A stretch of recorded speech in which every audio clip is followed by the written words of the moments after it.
Hi, இந்த வீடியோவில் நம்ம அலைட் மேக்ஸ் 2 ஓட யூனிட் 3 5 மார்க்ஸ் சம் பார்க்கலாம். பார்ட் 2 பார்க்கலாம். எவாலுவேட் ஏல வந்து Laplace of t square plus இடி e power t cos t and பில Laplace inverse of 10 by s plus 2 whole power 6 கொடுத்துருக்காங்க. ஃபர்ஸ்ட் a சம் சால்வ் பண்ணலாம். ஏல வந்து Laplace of t square plus e power t cos t கொடுத்திருக்காங்க. இந்த மாதிரி plus கொடுத்த டேர்ம்ஸ் கொடுத்திருந்தாங்க அப்படின்னா நம்ம லீனியர் ப்ராப்பர்ட்டி யூஸ் பண்ணி தனித்தனியா நம்ம லாப்லஸ் போட்டுக்கலாம். இப்போ வந்து t ஸ்கொயர் மாதிரி அப்புறம் cos t அந்த மாதிரி cos h t இந்த மாதிரி பிளஸ் டேர்ம்ஸ்ல கொடுத்திருந்தாங்கன்னா மல்டிபிள் டேர்ம் பிளஸ் யூஸ் பண்ணி கொடுத்திருந்தாங்கன்னா பிளஸோ மைனஸோ எது கொடுத்திருந்தாலும் நம்ம லீனியர் ப்ராப்பர்ட்டி யூஸ் பண்ணலாம். அப்போ வந்து தனித்தனியா நம்ம லாப்லஸ் போட்டுக்கலாம். ஆனா ப்ராடக்ட்ல இருந்தா நம்ம வந்து அப்படி பிரிக்க கூடாது. பிளஸ் இருக்கிறனால நான் இங்க பிரிச்சிருக்கேன். பை லீனியர் ப்ராப்பர்ட்டின்னு போட்டுட்டு லாப்லஸ் ஆஃப் டி ஸ்கொயரை ஒரு டேர்ம்னும் Laplace of e power t cos t ஒரு டேர்ம்ல நான் போட்டிருக்கேன். இந்த மாதிரி நம்ம பிரிச்சு போட்டுக்கலாம். ஃபர்ஸ்ட் இப்போ வந்து அதே மாதிரி நம்ம வந்து எந்த ஃபார்முலா யூஸ் பண்றோமோ அதை கண்டிப்பா நம்ம சைட்ல மென்ஷன் பண்ணணும். இப்போ ஃபர்ஸ்ட்டுக்கு பாத்தீங்கன்னா லாப்லஸ் ஆஃப் டி ஸ்கொயர்னா அப்ப t power n, Laplace of t power n formula. அப்ப டி பவர் n ஓட ஃபார்முலா என்ன? n factorial by s power n plus 1. அததான் இங்க அப்ளை பண்ணிருக்கேன். இங்க n ஓட வேல்யூ என்ன? கோஎஃபிஷியன்ட் ஆஃப் t ல இருக்கிற t பவர்ல இருக்கிற கோஎஃபிஷியன்ட் தான். அப்ப வந்து n வந்து இங்க 2. அப்ப 2 ஃபேக்டோரியல் பை 2 plus 1 3 ஆயிடும். அப்ப s cube வரும். நம்ம ஃபார்முலா படி நம்ம சால்வ் பண்ணும்போது நமக்கு s cube வரும். அப்ப 2 ஃபேக்டோரியல் பை s cube. அடுத்தது இப்போ இந்த செகண்ட் ஒன் வந்து ப்ராடக்ட்ல இருக்கு. ப்ராடக்ட்ல இருந்துச்சுன்னா நம்ம ஷிஃப்டிங் ப்ராப்பர்ட்டி யூஸ் பண்ணணும். ஷிஃப்டிங் ப்ராப்பர்ட்டி யூஸ் பண்ணும்போது இ பவர்ல எது இருக்கோ அதை ஷிஃப்டிங்க்கு யூஸ் பண்ணிக்கணும். பக்கத்துல இருக்கிற டேர்மை நம்ம வந்து ஃபார்முலா யூஸ் பண்ணி சால்வ் பண்ணணும். அப்ப லாப்லஸ் ஆஃப் காஸ் டி, அப்ப காஸ் ஏடி யோட ஃபார்முலா என்ன? s by s square plus a square. இந்த இடத்துல a ஓட வேல்யூ என்ன? கோஎஃபிஷியன்ட் ஆஃப் t, t க்கு பக்கத்துல இருக்கிறது தான் a. ஓகேயா? அப்போ வந்து cos at னா s by s square plus a ஸ்கொயர்னா இப்போ இங்க a ஓட வேல்யூ t க்கு பக்கத்துல 1 இருக்கு. அப்ப a ஓட வேல்யூ 1 வரும்.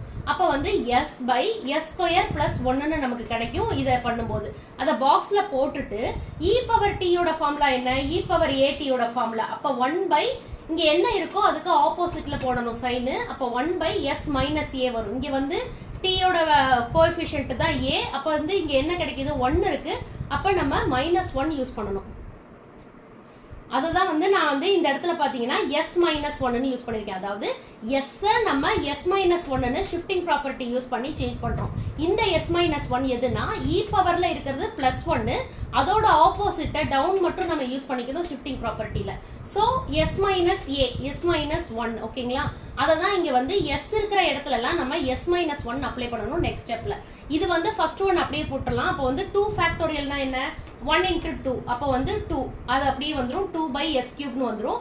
இது வந்து s இருக்கிற இடத்துல s minus 1 னு அப்ளை பண்றோம். கீழேயும் s ஸ்கொயர் இருக்கு.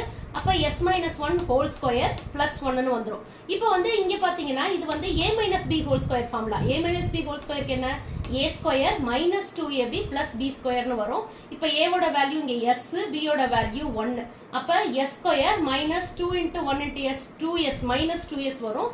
plus 1 square b square வந்து plus 1 ஆயிடும். அப்ப s square minus 2s plus 1 னு வரும். இங்க ஒரு plus 1 இருக்கு. அதையும் நம்ம சேர்த்துக்கணும்.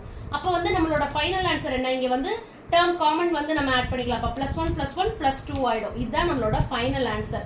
Laplace of t cube plus e power t cos t யோட ஆன்சர் வந்து 2 by s cube plus s minus 1 by s square minus 2s plus 2. இதுதான் இதோட ஃபைனல் ஆன்சர்.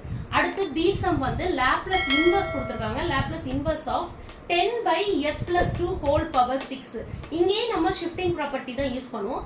ஷிஃப்டிங் ப்ராப்பர்ட்டி எங்கெல்லாம் யூஸ் பண்ணணும்னா ப்ராடக்ட்ல டேர்ம்ஸ் வந்தாலோ இல்ல ஹோல் பவர் சம்திங் 2 3 4 இந்த மாதிரி ஹோல் பவர் சம்திங் வந்தாலோ நம்ம ஷிஃப்டிங் ப்ராப்பர்ட்டி யூஸ் பண்ணணும். இப்போ இங்க 10 இருக்குல்ல, அப்ப வந்து கான்ஸ்டன்ட் டேர்ம் நம்ம வெளியில எடுத்துக்கலாம். இப்போ இந்த 10 வெளியில எடுத்துட்டா இது என்ன ஆயிடும்? 1 by s plus 2 whole power 6 ஆயிடும். இப்போ இந்த மாதிரி நம்ம வந்து ஃபர்ஸ்ட் இந்த இடத்துல வந்து +2 அப்படின்னு இருக்கு பாருங்க. s plus 2. அப்ப 1 by s plus 2 னா அது e பவர் ஃபார்முலா. இப்போ வந்து 1 by s plus a னா e பவர் minus at. இங்க என்ன இருக்கோ அதோட ஆப்போசிட் போட்டு அதை e பவர்ல நம்ம போடுவோமா? அதே தான் நம்ம இங்க அப்ளை பண்றோம். இங்க s plus 2 போது இங்க +2 இருக்கு. அப்ப e பவர் minus 2t நம்ம போடலாம். அப்ப 10 e பவர் minus 2t. அப்ப பேலன்ஸ் என்ன இருக்கு அப்படின்னா இந்த 10 வெளியில போயிடுச்சு. இந்த 2 வெளியில -2 போயிடுச்சு. பேலன்ஸ் வந்து 1/s பவர் 6 இருக்கு. 1/s பவர் 6 அதுக்கு மட்டும் நம்ம லாப்லேஸ் இன்வெர்ஸ் போடணும். Laplace inverse of 1/s power 6. இப்போ இதோட ஃபார்முலா என்ன? 1/s பவர் n ஓட ஃபார்முலா லாப்லேஸ் இன்வெர்ஸோட 1/s பவர் n ஓட ஃபார்முலா என்ன? t power n minus 1 by n minus 1 factorial. இந்த இடத்துல n ஓட வேல்யூ 6. அப்ப t பவர் 6 minus 1 னா t பவர் 5 வந்துரும். அதே மாதிரி கீழையும் வந்து n minus 1 factorial னா அப்ப 6 minus 1 5 factorial னா நமக்கு கிடைக்கும். இதுதான் இங்க போட்டிருக்கேன் 10 e பவர் -2t. இத லாப்லேஸ் இன்வெர்ஸ் பண்ணும்போது நமக்கு கிடைக்கிற ஆன்சர் வந்து t பவர் 5 by 5 factorial. இப்போ வந்து இத அப்படியே சால்வ் பண்ணலாம். 10 e power -2t t power 5 factorial னா 1 into 2 into 3 into 4 into 5. அப்ப வந்து இத நம்ம கால்குலேட் பண்ணும்போது நமக்கு 120 கிடைக்குமா? அப்ப 0 கட் பண்ணிக்கலாம். பண்ணிட்டா இதுதான் நம்மளோட final answer. Laplace inverse of 10/s plus 2 whole power 6 ஓட ஆன்சர். இப்படியே அப்படியே டைரக்டா நம்ம வந்து போட்டுடலாம். e power -2t t power 5/12. Thank you.